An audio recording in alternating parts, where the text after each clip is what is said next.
Here is an edited extract from Act 1, Scene 5. Romeo is attending the Capulets' ball, to which he has not been invited, and sees Juliet for the first time.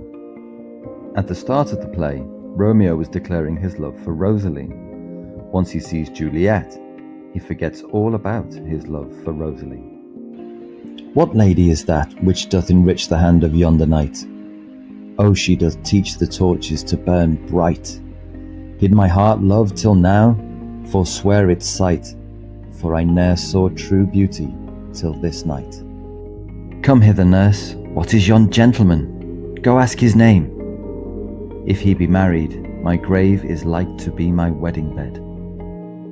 His name is Romeo and a Montague, the only son of your great enemy.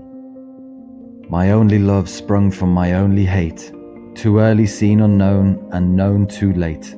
Prodigious birth of love it is to me, that I must love a loathed enemy.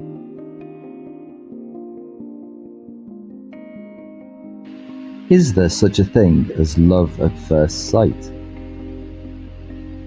How important is the way a person looks when it comes to love? Is love something we can control? Why do people feel the need to tell those they love how they feel? What are the dangers of telling those we love how we feel?